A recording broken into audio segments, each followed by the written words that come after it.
Class 9, Economics Chapter 1. Next video, the capital needed in farming.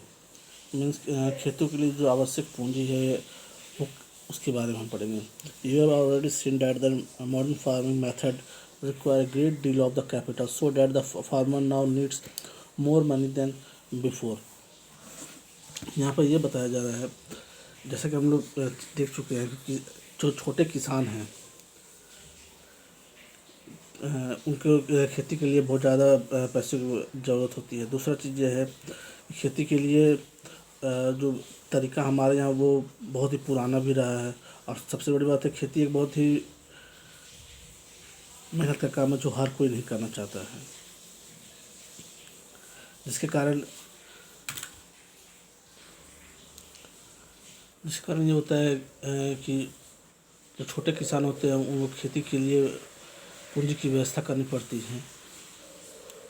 आपने देखा होगा कि जो छोटे किसान होते हैं या तो वो फिर बैंक से कर लेते हैं या फिर गांव में जो बड़े किसान है या साहूकार है उससे वो पैसा उधार ले लेते हैं, और ताकि वो अपनी जो ज़रूरत है उसे पूरा कर सके.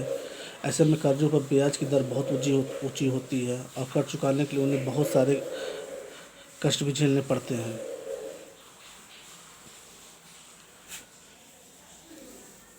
सेकंड पॉइंट जो हमारा है, छोटे किसानों के जो मंझोले और जो बड़े किसान होते हैं उनकी जो बचत होती है वो काफ़ी होती है. वो जितना उत्पादन होता है उसका आधा अपने पास रख कर आधा बेच देते हैं, जिससे उनके पास एक अच्छी खासी बचत हो जाती है. इसके अलावा छोटे किसान होते हैं उनके पास कोई इतना कम उत्पादन नहीं होता है कि उनके पास खुद के रखने के बाद उन्हें बेचने के लिए ज़्यादा कुछ बचता नहीं, इसलिए उनके पास जो बचत है वो बहुत ही सीमित होती है.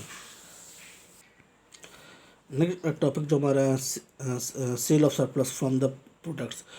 अधिशेष कृषि उत्पादों की बिक्री, यानी कि जो खेती के बाद जो चीज़ें बचती हैं उनको बेचने का तरीका या किस तरह से वो बेचा जाता है उसके बारे में यहाँ बताया जा रहा है.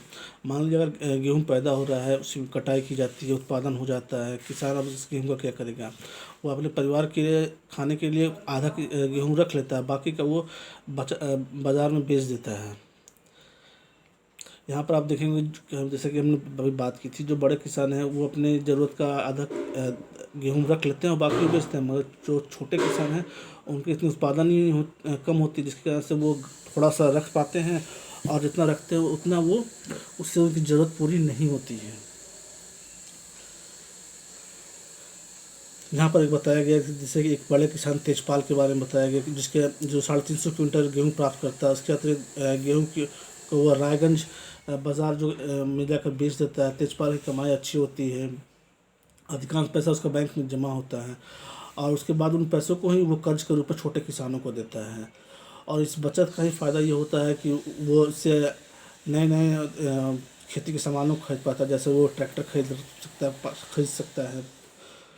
तेजपाल सिंह की भांति दूसरे बड़े मंझोले किसान भी खेती का अधिशेष कृषि उत्पादों को बेचते, कमाई को एक भाग को अगले मौसम के लिए रख लेते हैं. वे इस तरह से अपनी खेती की पूंजी की व्यवस्था अपनी बचतों से कर लेते हैं. कुछ किसान बचत का उपयोग पशु, ट्रक आदि खरीदने अथवा दुकान खोलने में भी करते हैं, जैसा कि हम आगे के चैप्टर में इसको पढ़ेंगे. नेक्स्ट जो हमारा टॉपिक है वो है non farm activity in Palampur.